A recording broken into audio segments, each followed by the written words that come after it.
के बाद आगे बढ़ते हैं। केंद्रीय मंत्री अनुराग ठाकुर आज नमो हैट्रिक टी शर्ट पहनकर निकले हैं।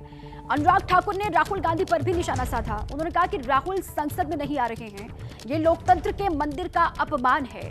अनुराग ठाकुर ने कहा कि तीसरी बार मोदी सरकार, अब की बार 400 पार। संसद के सत्र का आज आखिरी दिन है, लेकिन हर बार की तरह अनुराग ठाकुर केंद्रीय मंत्री कुछ नए अंदाज में आते हैं। आज हैट्रिक लगाने की तैयारी। तीसरी बार मोदी सरकार, अब की बार 400 पार। देश की जनता ने मन बनाया है कि नरेंद्र मोदी जी की हैट्रिक लगाएंगे, तो हमने कहा नमो हैट्रिक। देखिए, देश की जनता चाहती कि देश आगे बढ़े और देश का मान सम्मान बढ़े, गरीबों का कल्याण हो, भारत का विकास हो। अगर 4 करोड़ पक्के मकान अब तक बने तो 2 करोड़ और बनकर हों। अगर 1.5 लाख किलोमीटर हमने नेशनल हाईवे की सड़कें बनाई तो आगे और 50,000 किलोमीटर की बने। अगर हमने 3,75,000 किलोमीटर ग्रामीण सड़कें बना दी तो अब लाखों किलोमीटर और बने। अगर हमने 75 एयरपोर्ट से बढ़ाकर 150 एयरपोर्ट कर दिए और 1100 यूनिवर्सिटीज़ कर दी, 700 मेडिकल कॉलेज नए खोल दिए, 7 एम्स से बढ़ाकर 23 कर दिए एम्स अस्पताल, तो जनता ये दिल मांगे मोर, तो उसी तरह से भारतीय जनता पार्टी भी मांगे और वोट। ये तो आपने राजनीति और आंकड़ों की बात की, तो इसके लिए क्या भारत रत्न देकर इंडिया गठबंधन को तोड़ना भी पार्ट ऑफ स्ट्रैटेजी है? भारत रत्न किसको दिया? जिन्होंने किसानों की आवाज़ उठाई, जो जमीन से जुड़े ग्रामीण क्षेत्र से आकर देश के प्रधानमंत्री बने, चौधरी चरण सिंह जी को दिया। स्वामीनाथन जी ने किसानों के लिए पूरा जीवन दे दिया और उनका तो मान सम्मान वैसे किया। नरसिम्हा राव जी ने मुख्यमंत्री, केंद्रीय मंत्री से लेकर प्रधानमंत्री तक अपना बहुत बड़ा योगदान भारत की राजनीति के लिए दिया। वो बात अलग है कि कांग्रेस ने उनका जितना उपहास किया, जितना उनके ऊपर अत्याचार किया, कांग्रेस ने तो नरसिम्हा राव जी को एक तरह से बिल्कुल फेंक दिया था। अब हमने उन लोगों को मान सम्मान दिया जिनको कांग्रेस ने बिल्कुल किनारे किया था, लेकिन जिनका हक अधिकार था उनको मिला है। राहुल गांधी संसद में इस बार कम ही दिखे। मुझे तो यही नहीं समझ आता कोर्ट में मुकदमा लड़ने क्यों गए थे अगर संसद ही नहीं आना था। अगर उनको बर्खास्त किया गया था 2 साल के लिए और उसके बाद भी पार्लियामेंट नहीं आया, तो इसका मतलब उनका लोकतंत्र के मंदिर में, पार्लियामेंट में विश्वास ही नहीं है।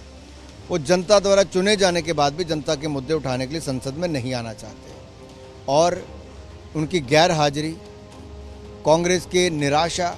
आप देखिए कांग्रेस के सांसदों में कितनी निराशा थी, लटके मुरझाए चेहरे, ऐसा लगता है अभी से थक गए, चुनाव लड़ना नहीं चाहते। ये बॉडी लैंग्वेज जो विपक्ष की नज़र आई इस पूरे सेशन में, ये अपने आप में दिखाते हैं चुनाव होने से पहले इन्होंने हथियार डाल दिए। कहते हैं आप ईडी का इस्तेमाल करते हैं हथियार खींच लेने के लिए। बिल्कुल भी नहीं।